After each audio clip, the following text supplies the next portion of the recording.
вечер, драги гледачи. Добро дојдовте во новата епизода на Мотокаст.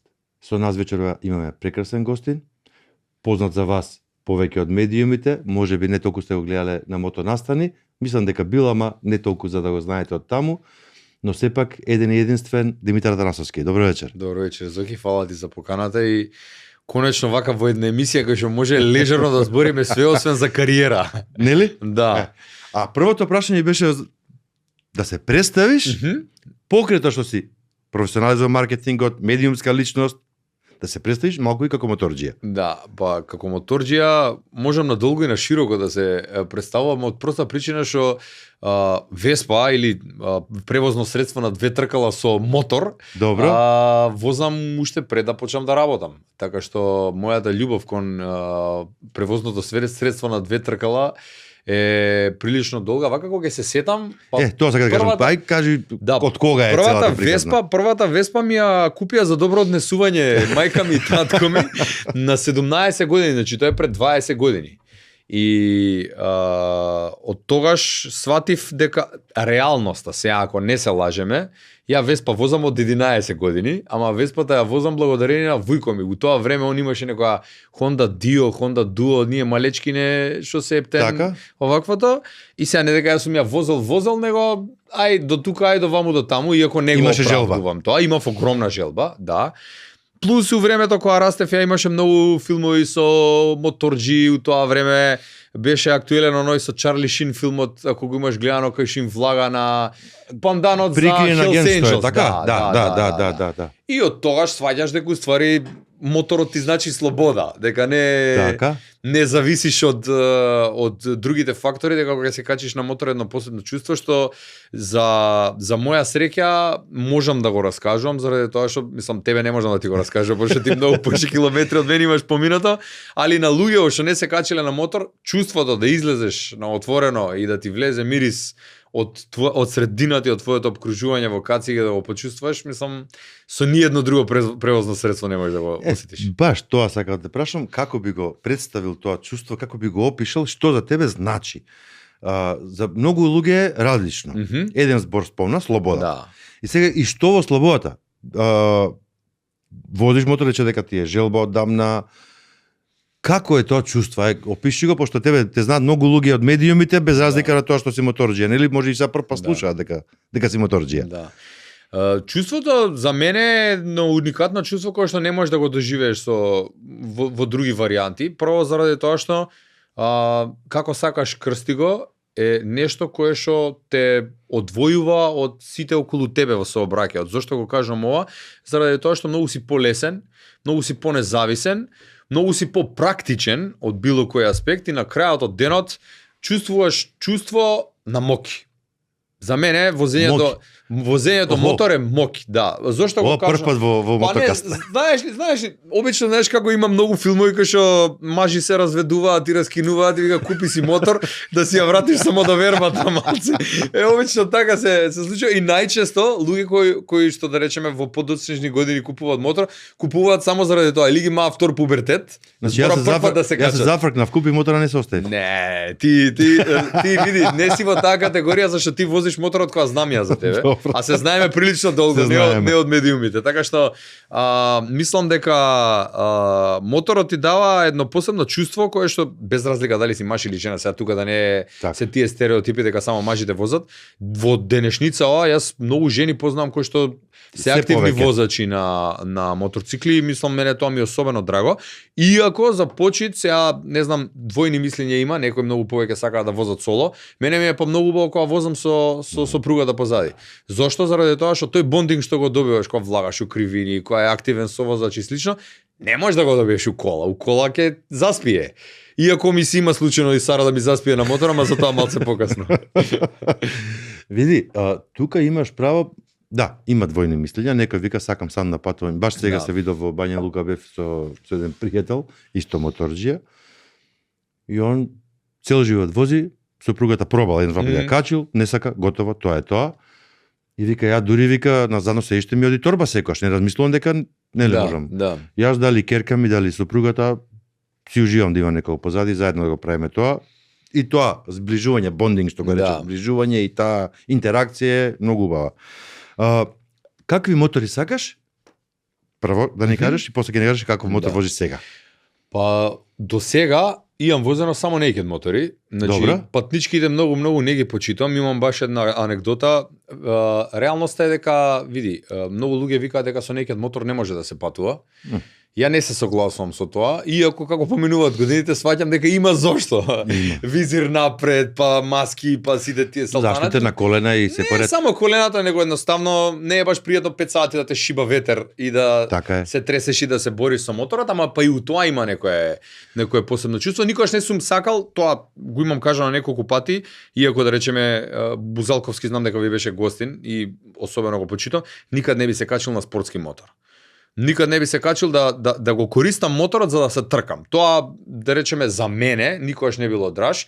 Мене моторот од секогаш ми бил за да се испитувам самиот себе си и моите лимити и на кој начин како да си ја прилагодам возњата за мене да ми е удобно. Значи не сум бил од тие што го гледа Роси или Маркес на стаза дека спушта колено на 70 степени, да, и може на плетвар да го прави истото, него повеќе ми било моторот да уживање, од секогаш сум сакал да возам во група. Браво. Затоа што ми е многу поинтересно да се пратиш, да го чекаш тоа растојание, па на тицање на поминување, многу тимски спорт е. И некиот од секогаш сум сакал да возам прво заради тоа што јас 80% од моето возење сум го поминал во град. Некидот ми е многу прилагоден на градската воžnја и вториот момент од секогаш некидот најубави мотори ми биле вака на изглед, иако многу ги имаат, ги опишуваат како оси, пчели, страшлени, вакви такви. Мене ама сепак мислам дека е вкус во прашање. Во последно време почна и ретро мотори да ми се свијат и за малци и ретро мотор ке купев, ама не сум уште до таа лекција. Добро, види, вкусовите се вкусови, затоа праша какви мотори сакаш, затоа што некој ужива во naked, некој ужива во овие големи патнички. И некој за naked, кога спомнеме, Стојан не беше гостин овде во емисија со Iron Bud, нели, неговите подвизи, да ги речам, најголемиот подвиг, мислам дека прво Европа, со naked ја помина пола Европа. Да. Така да тоа дека не може да се патува со naked. Да. Добро, има се и многу ентузијасти со Веспи, одат, оние 125-ки, 150-ки, ова какво се да не спомињаме брендови, ама сакам да кажам, има се организираат во посебни групи и патуваат примерно тука воза до Рим, што стварно е супер. Има пуно. Ајде ќе збориме за нив.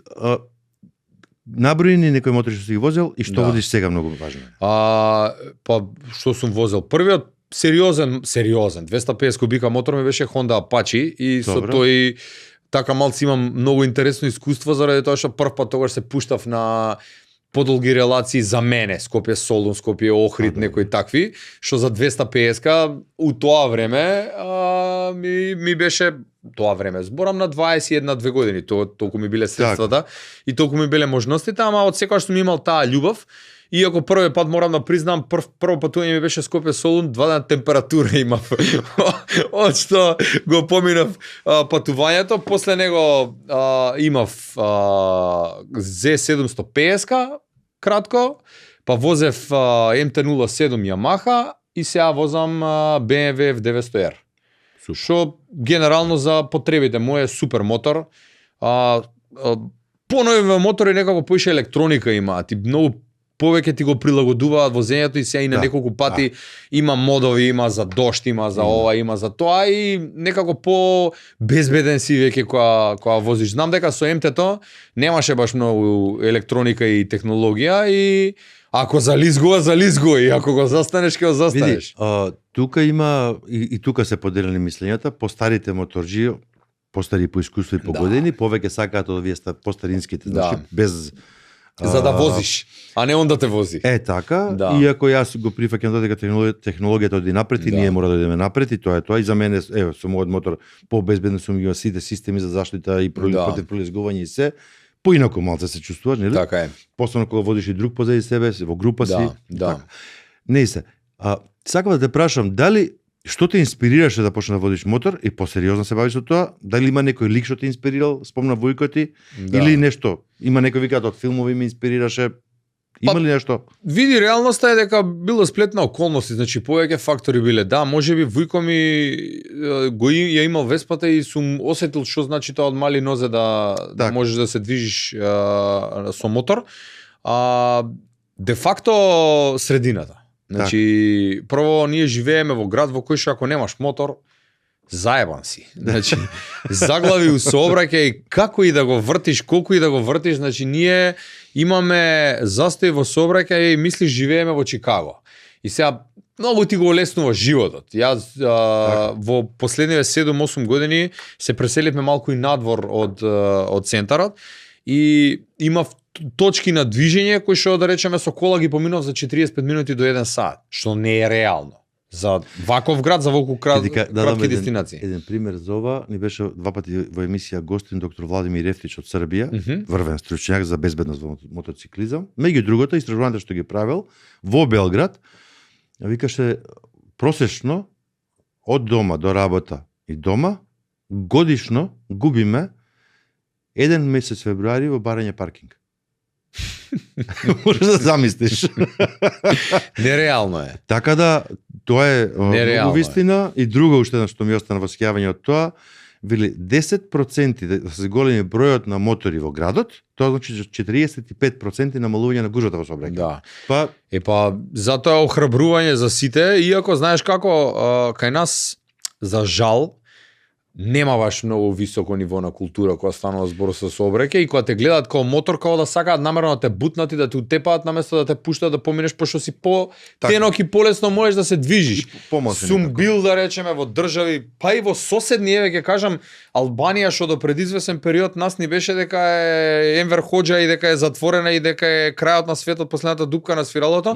Влагаш во Албанија, значи коли една лента е, ти се трга во десна страна скрос за да можеш да поминеш пошто гледа дека си со мотор. Так. Мислам, зошто би го правел тоа на некој кој што едноставно полесно може да помине од тебе и да го олесни сообраќајот во најмала рака.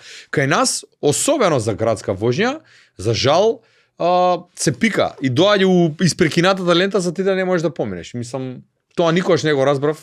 Ама многу убаво и многу спонтано навлезе во темата на вече за што ќе ни биде, ќе збаруваме малку за и улогата на медиумите и местото на медиумите како такви во општо за мотокултурата и за мотоциклизмот. Да.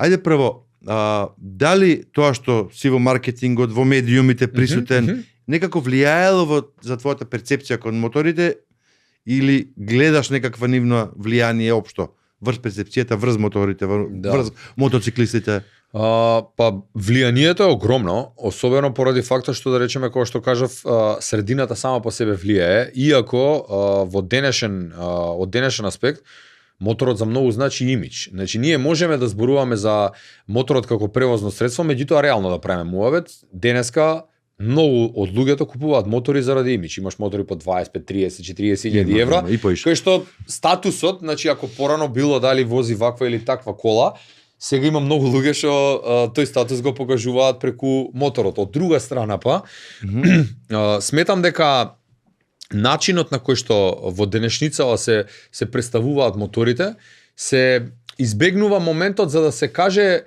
која е всушност суштината на возењето на моторот наспроти на тоа што значи ти да си моторџија. Зошто го кажувам ова? Заради тоа што кај нас, особено од на помлади години, многу еве сега да речем имам другари кои што имаат деца кои што се тинејџери и слично, не им дозволуваат.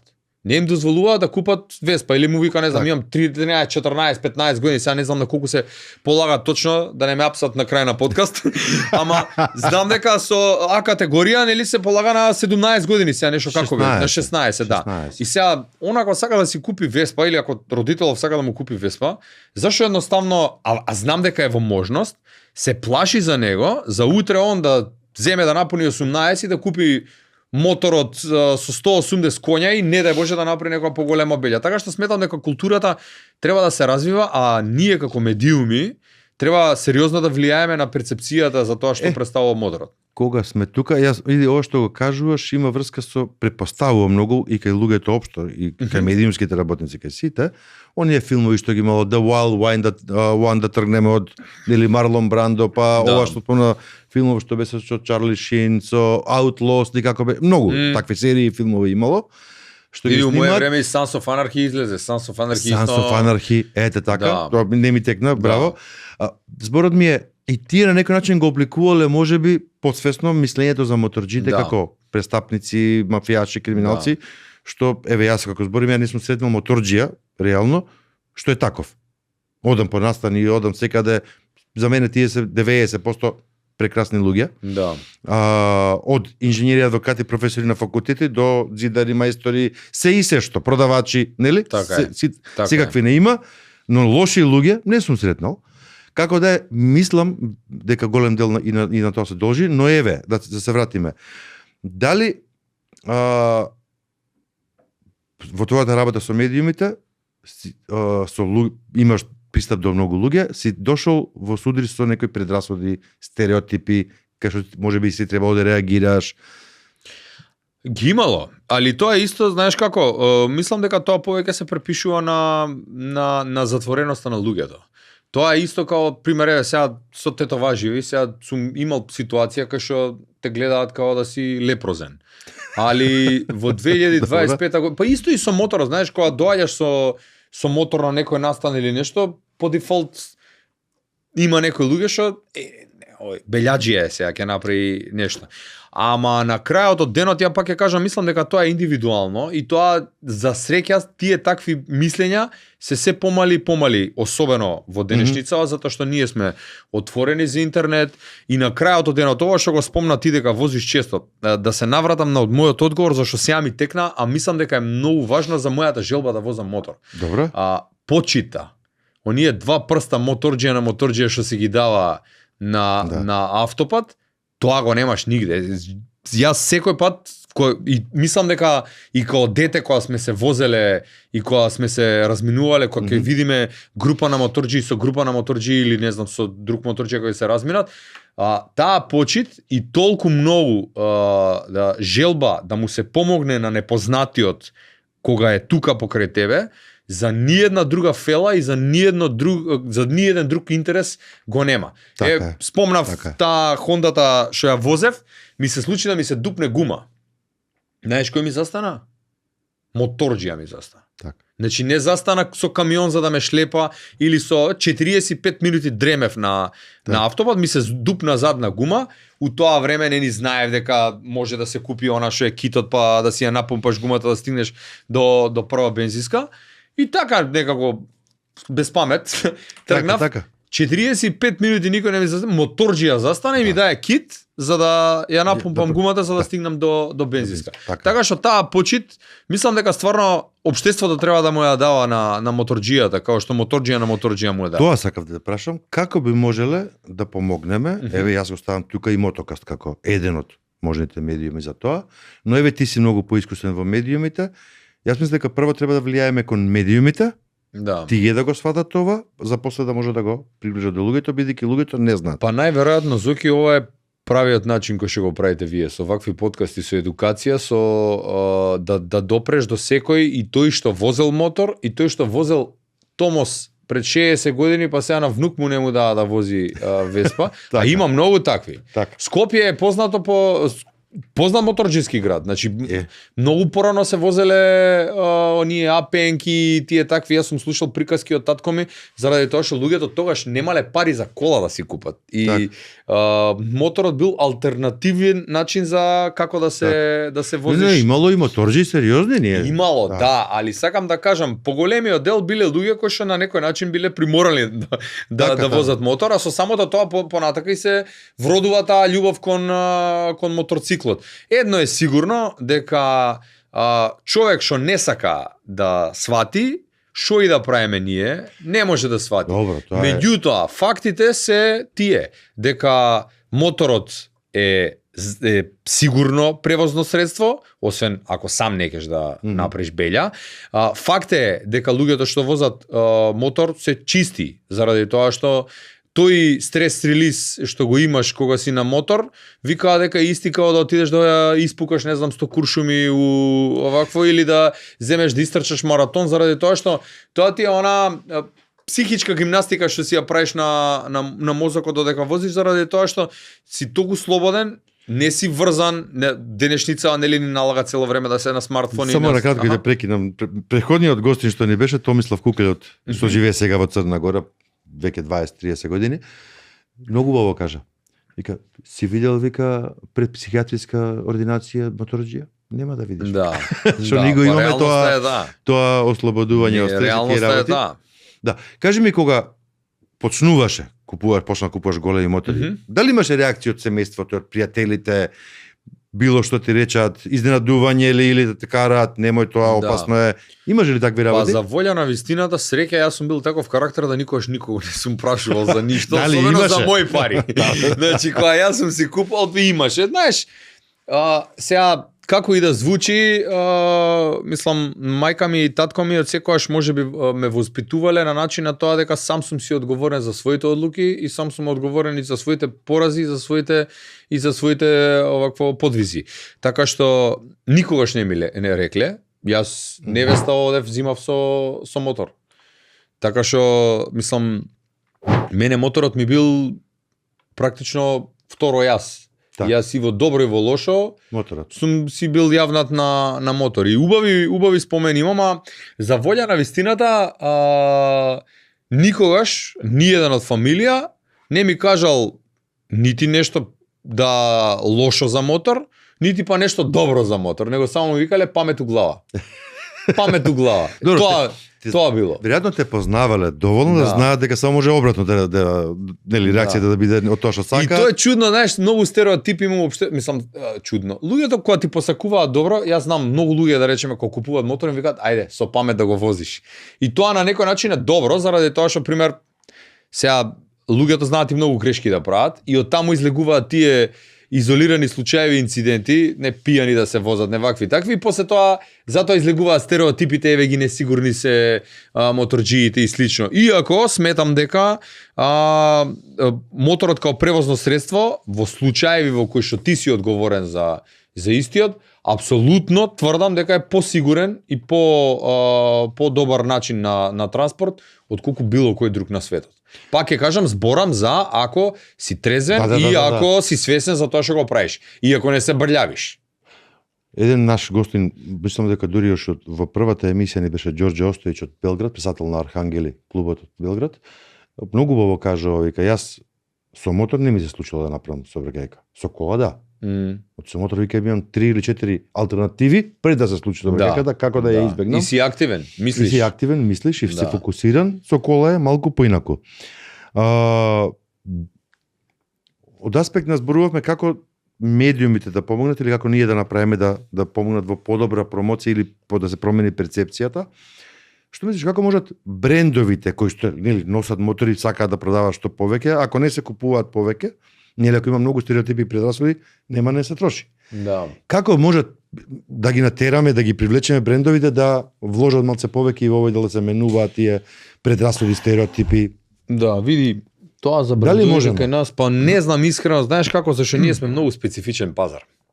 На многу специфичен пазар од аспект на тоа што малку и номи и регионот, дека мотока се гледа регионално. За регионов можеме книги да пишуваме. Мислам, мене ми се случи, во Белград бевме на настан со Сара и маркетинг менаџерката на BMW од таму ми пристапи и почна да ни збори као супер пар сте, супер изгледате, дали ви сакале да направиме некоја соработка кога не слушна дека сме од Македонија. Малце им беше чудно. Зошто? Заради тоа што прво, за жал, буџетите овде се многу помали, зашто сме помал пазар. Многу помали потрошувачи сме, за разлика од се она што се случува во регионот. И со самото тоа, брендовите тука се ограничени на, мислам, ја не познавам некој што продава мотори у Македонија да направил нешто инвентивно. Се е на цена, се е на попуст и се е на квантитет. Па добро, ама ние што го зборуваме ова не значи многу пари да се вложат, не зборуваме на светски кампањи да правиме. Овде зборуваме за промена на свеста, предрасудите, перцепцијата. Ја повеќе, ако веќе така сакаш да го формираме концептов, ја повеќе би апелирал до државата, не до тие што продаваат мотори. Добро. Значи би апелирал до МВР, би апелирал до луѓето кои што знаат што значи да се вози мотор на улиците во Македонија. И што би значило тоа општо за целото општество и за загадување и за намалување на метежи и за олеснување на сообраќајот и практично за побрзо стигање. Така што мислам дека едукацијата, ја памтам дека еднаш возев без кацига, ме застана полицаец и не знам сега тоа дали уште е, ама ме пуштија, не да ме искара, ми пише казна и ме прати на некоја обука. Така. Да. И на обуката ти пуштаат страшни видеа. Што може да ти се деси, мртви луѓе и овакво, да ти извади од памет. Да не помислиш да се качиш на мотор више. Памтам, никад нема да го заборам. Имаше баш тоа за кацигата и од тогаш више цело време сум со кацига. Имаше како ти се намалува видното поле кога убрзуваш и колку поише убрзуваш, толку поише ти се стеснува видното поле. Може би некако држава може да придонесе на едукација на луѓево за едноставно да не се моторџиите бабароги и да се направи една сообраќајна култура во која што ќе има поголема почит самиот моторџија, и ќе се стекнат навики од мали нозе. Ова што го кажуваш, ние како клубови и Македонската мотор асоциација заедно со МВР и со Републичкиот совет за безбедност во сообраќајот го организираме веќе некое време. И правиме акции вакви на терен. Она што повеќе би рекол, затоа ги спомнувам медиумите во контекстот. Веројатно, знаеш зашто? Ајде ќе го дадам со пример. Од кога ќе почне сезоната до крајот на сезоната, мотосезоната, значи некаде март-април, тока некаде октомври, имаме многу настани. Све е изместено. И да. Се вози мотори на 1 јануари која има 17 степени и сега на 25 мај имаше... И на нула се возеле. Но, зборот ми е сезоната, нели? Така, во глобала земе, но е некаде април, септември, октомври. Има многу моторнастани, посебно викенди. И посетеност е одлична, и моторџи, и луѓе што не возат мотори доаѓаат, прекрасни концерти се прават, дружба е супер. Дали ова би значило да речеме да почнеме да канеме медиуми таму? Дали би дошле прво, што мислиш? Апсолутно да. Со тоа што, знаеш, кај нас медиумите се многу... Зошто те прашувам? Затоа што ние ги правиме овие акции што кажеш. Да. Многу такви работи правиме во текот на годината, но тие не одат во медиуми. Јас дури преку Мотогаст се обидуваме со тимот заедно да низ рубриката Мотообјектив ги промовираме овие активности. Ја, знаеш, препорачал, еве сега на телевизијата на која што одите, земи некој од колегите, колешките на утрински, качи го на мотор. И направите репортажа за Скопје, како да се вози мотор низ Скопје. Викајте ги на настани, ама не значи дека секогаш кога ги викате на настан дека ќе дојат, затоа што медиумите знаеш дека особено во изминативе години кај нас е на едно многу ниско ниво од аспект на тоа што многу малку екипи имаат, многу малку сниматели, со многу малку ресурси располагаат. И сега тој треба да покрие настан кај што имаш ти премиер, министер, не знам што, и во исто време треба да покрие настан. Така е. Од аспект на се тоа. Се согласувам, ама ние имаме настани барем по 2 неделно, односно за викенд, цела сезона, така да негде ќе биде празен денот, па ќе може да дојдат. Затоа велам, значи убава идеја е. Поканете инфлуенсери безоки. Поканете инфлуенсери, зашто мислам дека многу полесно ќе дојдат и многу полесно ќе ја проширите приказната со медиуми е малку поразлична приказната кај нас. Целта е да стигне до пошироката јавност, посебно и до младите, бидејќи ние и со Мотокаст, и во мотосветот промовираме безбедно возење. Значи да се возат мотори, но безбедно возење, користење на опрема и така натака. Така да и ова ти е добра идеја и надвор емисијата ќе те замолам за поддршка во ова. Да обезбедиме такви инфлуенсери што ќе сакаат да ни помогнат и ќе ги провозиме на мотор ако треба и ќе видат како изгледа. Дели од нив знам дека и веќе возат. Да.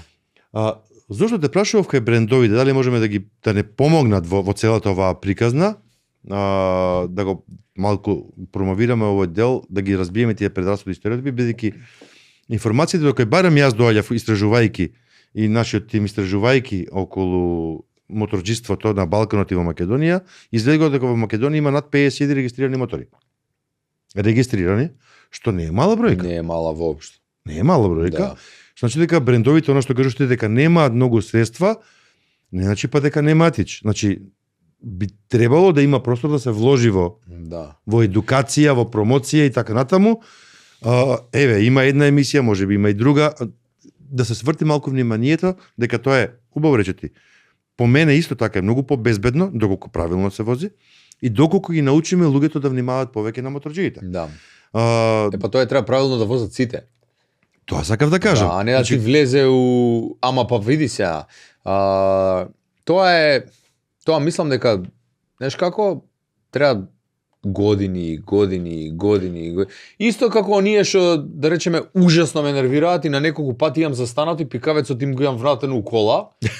Значи, сериозно ти кажам, ужасно ме нервира што вози на отворено и так ти го фрла пред мотор или ти го фрла у јакна.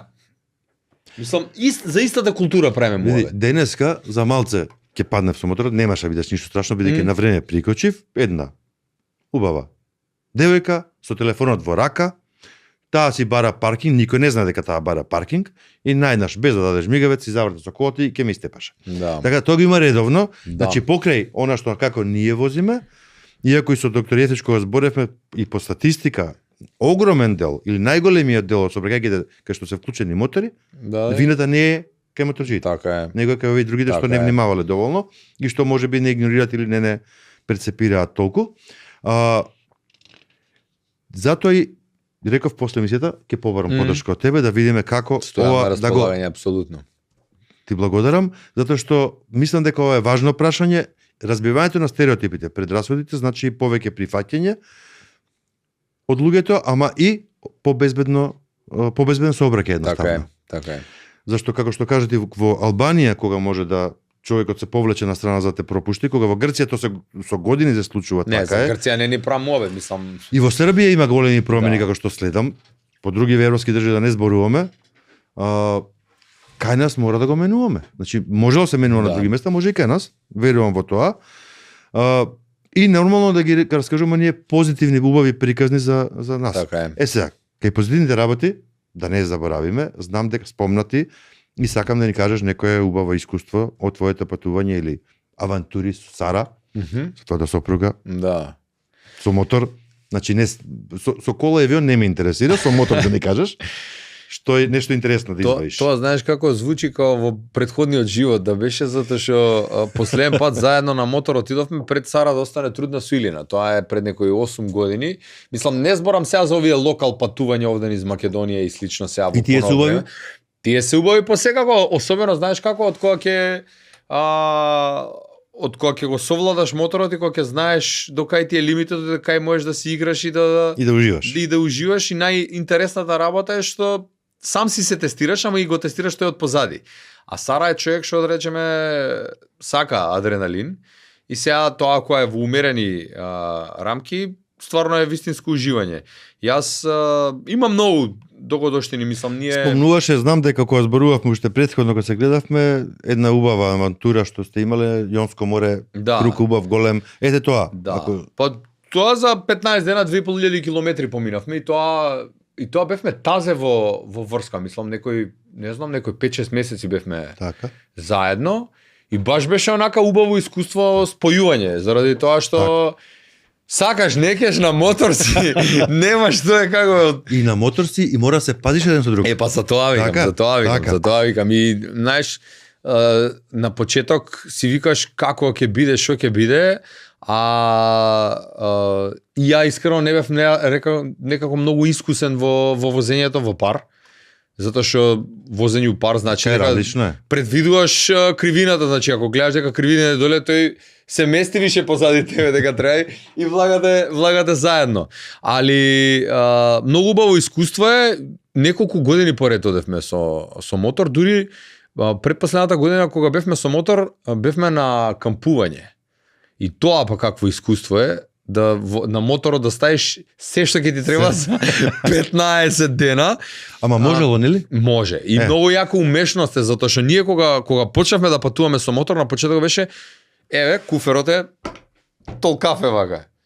И шо поправо да спава, ама сваѓаш по ствари дека на одмор идеш, дека не треба да носиш 25 фустани и 3000 мајци и све и свашта, него во минимализмот е убавината. И сега, да, супер ти со авион кога идеш и куферот ти е полни 70% да лишта да ги враќаш не пипнати, ама моторов е посебна приказна, особено никогаш нема да го заборам, патувањето што го направивме Скопје, односно не, Битола Саранда, кај што патувавме 12,5 сати, зашо гутнав патот. Супер. Значи немаше ни навигации, немаше ни ништо. Ние Скопје Битола и као да ме код Битола, тука е Саранда преку овакво ќе се спуштиме доле на автопат и ќе отидеме. Искачам ја од Македонија, гледам кај Лерин знак Албанија десно. Не ни помислив да седам на телефон, да отворам, немав ни навигација, скрос авантуристички отидени. И мене зашто се вика авантура, нели? Да, али ова не знаеш каква авантура беше. И поминуваме граница Грција Албанија и као не знам, ние возиме 45 минути, викам ајде да направиме пауза, влегам во Албанија.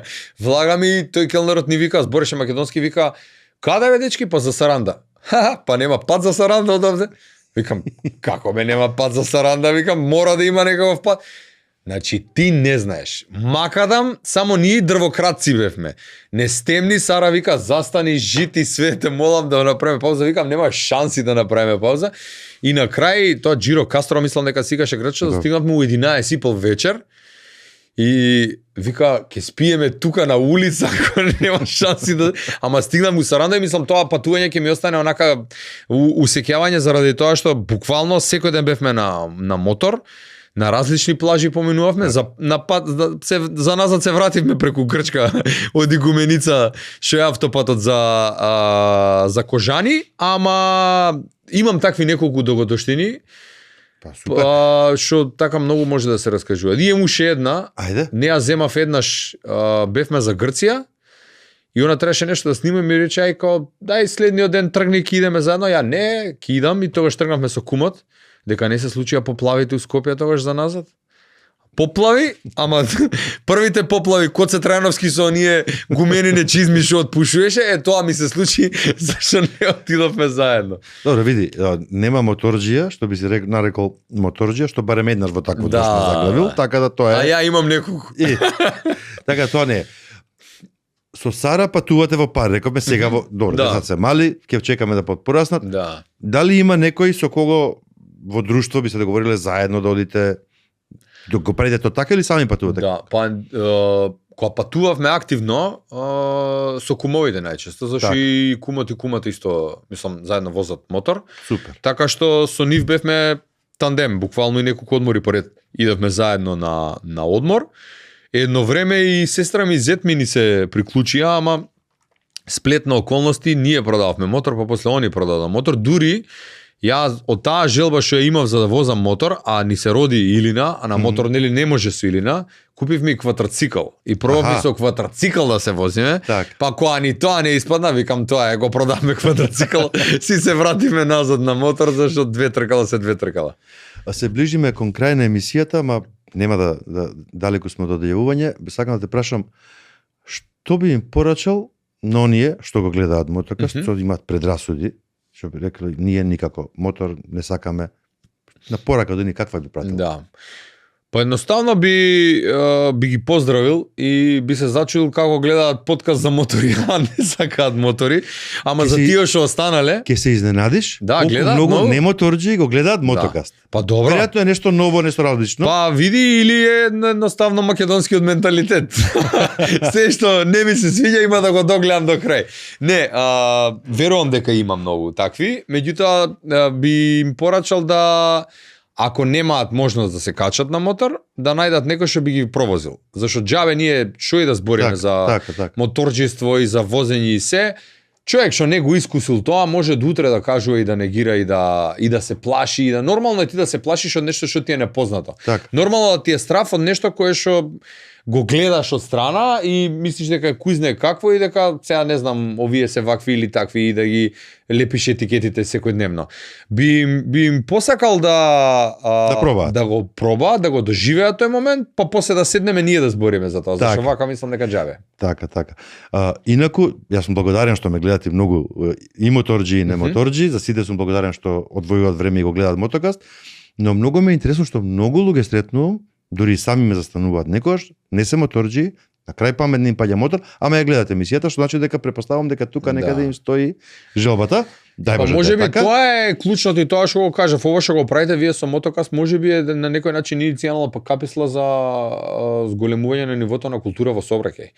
Заради тоа што да, можеби вие зборите за мотори, ама моторите и културата може дополнително да придонесат за сите да живееме во едно општество во кое што ќе може да се кохезира и да се функционира без притоа тој што е посилен да сака да го загрози тој што е послаб, затоа што реално сега колата е поголема, значи мислам ти што и да правиш. Така. Добро, значи да го Неќе се тепаме на улици. Така. Значи и за ние се обидуваме да придонесеме за поголема безбедност во сообраќајот, посебно зборувајќи како правилно да се вози мотор. Да. Но секако секогаш подсеќаме дека и оние другите треба на нас да внимаваат. Драги мои, време е за рубриката Мотообјектив. Проследете ја и се враќаме во студио.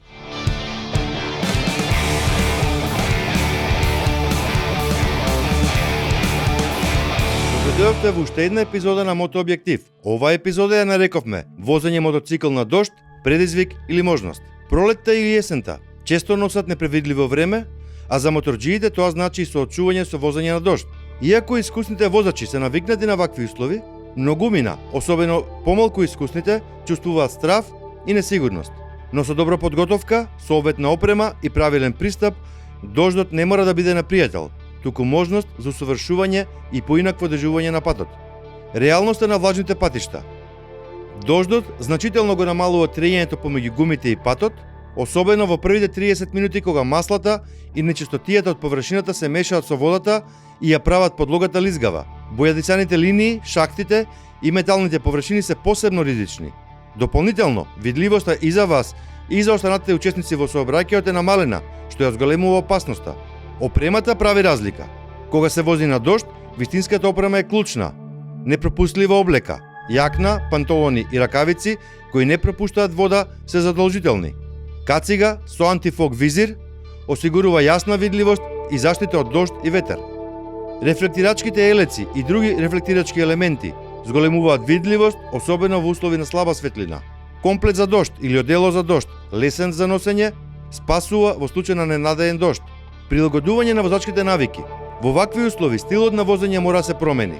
Намалете ја брзината. Помалата брзина ви дава повеќе време за реакција и го намалува ризикот од аквапланинг. Аквапланинг е појава што се случува кога гумата на возилото губи контакт со асфалтот поради слој на вода што се наоѓа меѓу гумата и патот. Ова може да доведе до губење на контрола над мотоциклот, потешко сопирање и во опасни ситуации пад или сообраќајна несреќа. Меки и контролирани движења. Избегнувајте нагло кочење и остри свртувања. Зголемете го растојанието. Оставете повеќе простор од возилото пред вас за да имате доволно време за кочење или маневрирање. Избегнување ризични површини. Линии, лисија, локви вода, метал се потенцијални стапици. Обидете се да ги избегнете. Тип на подлога и сезонски разлики. Асфалтираните патишта се вообичаено побезбедни, но многу лизгави кога се влажни. Неасфалтираните патишта, камен, кал, земја, може да бидат многу нестабилни и опасни, што бара многу препазливост и значително намалување на брзината. Напролет, честопати има остатоци од снег, на делови на патот можна и појава на мраз. На есен, лисијата на патот во комбинација со дождот се како сапун, многу лизгави. Групно возење, град, автопат. Возењето во група на дожд бара дисциплина. Се препорачува двојно повеќе растојание помеѓу возачите. Во град, бојадисаните премени, шахти, агресивни возачи и често кочење го зголемува ризикот. Надвор од град или на автопат, поголемите брзини значат побавно кочење. Видливоста кога е дождливо често пати е многу намалена. Ментална подготвеност, самодовербата и препазливоста одат заедно. Разбирањето дека возењето на дожд е вештина што се гради со искуство, може да ви помогне да се чувствувате побезбедно. Вежбањето во контролирани услови, постепено и без притисок, е најдобар начин да станете подобар возач. Со советна подготовка, исправна опрема и прилагодено возење, секој мотоциклист може безбедно да стигне до целта и дури да ужива во патувањето на дожд. Како заклучок на досега споменатото, останете смирени, нервозата води до грешки. Вежбајте, тоа ќе ви овозможи да ги совладате основите без притисок. И запомнете, дури и искусните возачи паѓале. Разликата е во заштитената опрема што го прави падот само поука, а не трагедија. Дождот не е непријател. Тој е најдобриот учител за контрола и трпение. Прилагодете ја брзината, возете прецизно и секогаш бидете видливи за другите. Покажете почит кон дождот, но не и страв. Ви благодариме што бевте со нас во уште една епизода на Мотообјектив. До наредната, бидете ми живи и здрави.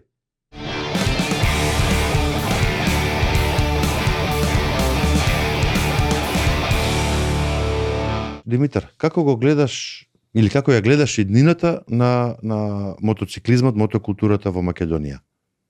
Во една реченица, две. Да. Па дефинитивно ја гледам на начин на кој што не е сега. Зошто? Заради тоа што доаѓаат нови генерации, доаѓаат побунтовни генерации, што мене искрено многу ми се допаѓа тоа. Значи порано сега има многу луѓе кои што се растени со премисата, како ќе кажам, така ќе биде. Ја гледам по моите деца дека не е баш така, дека за се треба да се објасниш, дека се треба да кажеш, што е добро. Заради тоа што така се развива самосвеста и на некој начин така се раѓаат новите лидери. Мислам дека кога се тука кај ова би те фокусирал, многу убаво кажа последно, затоа сакам да фокусирам тука, една така порака за крај, општо за гледачите на мотокрос. Кој рековме, некој се моторџи, некој не. Да. Па тоа би било пораката, да работиме сите за подобро утре. Од аспект на тоа дека, значи, сите можеме да придонесеме, и моторџи, и немоторџи, и хейтери, и љубители, и членови на мотоклуби. Ја, пример, никогаш не станав член на мотоклуб, и имам многу другари што знам дека се членови на мотоклуб, што, да речеме, за генерацијата на таткоми или на некој, биле бабароги, биле гангстери, бандити, не знам што. Сега знам, особено во македонските мотоклубови, знам како функционираат луѓето, колку со каков ентузијазам се членови на тие клубови, што се прават за да се заживе таа сцена, бидејќи, шала на страна, тоа е една сериозна сцена која што може многу да придонесе во општество. Јас би порачал само да сите бидеме отворени од аспект на тоа дека најдобро е да процениме кој и каков е според тоа што ние ќе го искусиме, а не што сме видели или што сме чули, што ни рекле, затоа што само така ќе работиме на подобро утре. Мислам дека така е, едноставно ќе ги пренесеме и работите на идните генерации, бидејќи на крајот од денот нашите стравови не треба да се пренесуваат на стравовите на идните генерации. Така. Ти благодарам многу. Драги гледачи, вече благодарам и тебе за покана.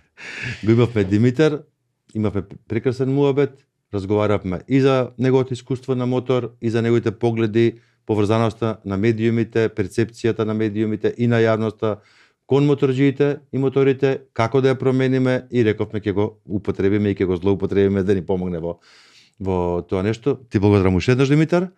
А вие, драги гледачи, ако ви се допадна во што го гледавте, ве молам лайк, subscribe и секако шеар, зашто повеќе луѓе да може да ја видат оваа епизода. Благодарам.